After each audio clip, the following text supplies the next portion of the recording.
What's going on, everybody? Geek back with another quick video on Godfall, this time highlighting the Valorplates, at least the ones that we know about, and a little bit about the augmentation and how they're going to work. I'm not going to break down each individual one per se, I'll kind of touch upon them. As you can see here, we do know 9 of them. Actually, we know 10. 9 that are named, a 10th that's supposedly like a bull, and 2 others that we know are there, but we don't know much about them. So far, we have Typhoon, Vertigo, Mesa, Vertigo, Hinterclaw, Silvermane, Phoenix, Greyhawk, Aegis Horn, Armistice, and one that's kind of like a bull themed, and then 2 other that we're not too sure about. They put a lot of time and energy into these plates. Some of them are more, to me, appeal to me more than others. It just depends on your personal genre. A lot of it is constellation based, or zodiac sign kind of a base. We have everything from wolves to lions and tigers and bears. Oh my, no. To phoenixes, this is Phoenix right here. To seahorse inspired ones from the water, things like that. What I really wanted to talk about inside of the Valor plates was more about what they are, and what they mean to us as a player. Yes, um, we have balanced, we have specialized, we have exotic. Those are the 3 basic types of the armor sets. And meaning to balance is more around general play, kind of a tankish thing. Specialized can be more, it's more towards, is it going to be more like a utilitarian, or is it going to be more like a might where it's just super high DPS? Is it more specialized to crit? Is it more specialized to vitality for tanking, things like that? An exotic, it's got a little more extremes to it. I don't know per se what that means as far as the exotic goes. There's not a whole lot of information on it. This is where you kind of see the bull right here in the background, attacking the boss. Not this one right here, the little horns right there. But we're not sure what his name is. But we do have 9 that are out there. Basically, Typhoon is water based, kind of looks like a seahorse. Mesa is a ram, has poison as its focus. Vertigo's the moth looking one that uses charged shock attacks. Hinterclaw is a high DPS crit. Back, this guy is Aegis Horn. We have Silvermane, who is the lion, uh, who does all around DPS. It looks like utility. Silvermane is the one you start out with. We have Greyhawk, and then we also have Armistice, who is a breach damage kind of a tank, but is this one of my understanding is specialized in might, has the most might augmentation constellation slots available to him to make them probably the highest DPS and breacher. And now you're like, what do you mean by constellation? Inside the game, to update or modify each armor set, you have augmentation slots. These are 3 different colors: red, green, and blue. That's on the like a constellation map. And drop those in. Whatever drops, you have to match the color slots, as well as, so you can, like, if you have inside your constellation for your armor, say like in this case Armistice, who has the most might slots on the constellation, you'll need to get might augmentations, but they also have to match the color that's available on the constellation. And the closer are together or farther apart they are, influences the strengths or weaknesses or the impact that those augments are going to have. We haven't seen how it maps out yet. I'm still waiting for that one. This is separate from skill trees. This is specifically how do you influence your armor to make it stronger. Keep in mind, too, you get a 2-weapon loadout. You cannot have the same weapon equipped in both of those loadout slots. Again, there are 120 weapons in the game, to my understanding. You also get rings, charms, and amulets to help finish customizing your build. But the base that you're going to start working with is your armor, upgrading it and making it freaking awesome. There's a lot of different grinding mechanisms in the game.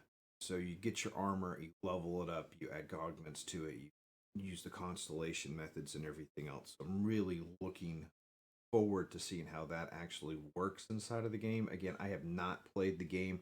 Everything that you've seen here and everything and I know about the game, I have learned from a lot of reading, going through Godfall's tweets, Gearbox's tweets, their videos, IGN videos, a few other streamers that have been reputable and put out solid content over the last year or so that I do trust.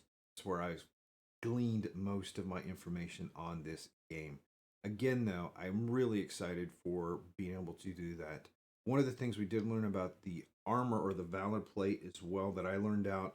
There's basically four states of the um, Archon phase that the armor does influence greatly. So depending on which Valor plate you have on, you'll have some passive buffs from that one that are active all the time. You go into Archon mode, activation ability, you get that kind of um, power increase, whether it's going to be DPS, whether it's going to be damage reduction, whether it's going to be just uh, quick speed stasis, activating people to fight with you, block with you, whatever it might be. Some of the Valor plates, their Archon mode summons 3 people to fight with them or provide DPS buffs, things like that. That ramps, plus when you're in Archon mode, it ramps up your passive buffs based upon what set you're wearing and what augments you have. You also have the ability to triggers, like in some of these ones I'll be doing a video on combat. We're talking about weak points. So if you go into Archon mode and you see a yellow spot on the person, like there, it's a weak point that you can use, and you hit it, it triggers another ability, and you can chain those together. For how long, I'm not sure. It's a different amount of time.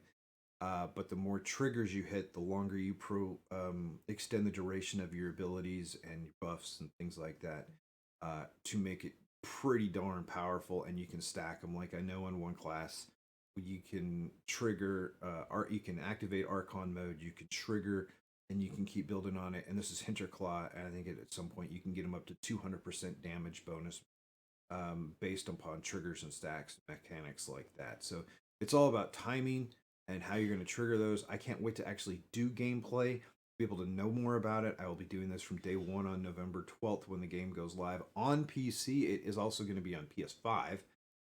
Again, I'm going to be doing several videos on this and doing a series and streaming it live. So if you want to know more about the game, please hit that subscribe button, hit the bell button. It'll mean a lot to me, and I'll be able to let you know more as I learn it. Again, I'm not the best at making these videos. I'm just a lover of games in general, and I can't wait to share more of the game with everybody as it develops. I do look forward to just seeing how powerful we can make the game. One of the things that Gearbox and Counterplay's games stated about the game is they want it fast paced. They want the players to feel powerful. They want loot to be a rewarding mechanism in the game, so you're not just grinding and getting 2 blues and a token, or 2 tokens and a blue, depending on which game you play. Some of you get that reference, but they want it fast paced. You also have the ability to do co op. A lot of people are asking me. Really interesting thing is you can have the exact same Valor plate because of how customizable it is. You can have, I can be wearing, say, the Armistice set, and my buddy can be wearing the Armistice set. We can work and augment our constellations differently. One of us can more focus on a certain type of might. The other one might be more balanced. Want to make it more balanced for a little more, a little bit of might, but with a little bit more tanking to it or anything like that. You can equip different weapon sets. You can put 2 different rings on, a different amulet, a different charm. You can do whatever you want. You can play 2 totally different styles. You could swap characters. I could log into his account. He could log into mine. We could both play those, and the style of play would be tremendously different because of how they're augmented. So keep that in mind. Not there's just because there's 12 armor sets, that doesn't mean that you're restricted to just 12 play styles. Each one of those armor sets, to my understanding, based upon constellations, skill sets, augmentations, things like that, you will be able to affect your playstyle in many different ways. And then you add into the fact that there's 5 different types of weapons. You have long swords, great swords, dual blades, pole arms, and a heavy warhammer. All of those have different perks, different abilities, different mechanics to them, speeds, slowness, range, all of that. And then you throw in the shield combinations and blocking and parrying. The game's got a lot of mechanics to it. They let out the end game, some of the end game stuff with the Tower of Trials, Dreamstones. I still fully expect as we learn more about the game, will there be world beasts that are waking up that we get to go hunt? Will there be things like that dungeon? We'll see more as the game comes out. We are close, y'all. It's this month. We are, what is it, third today? 9 days away. So I'm really excited.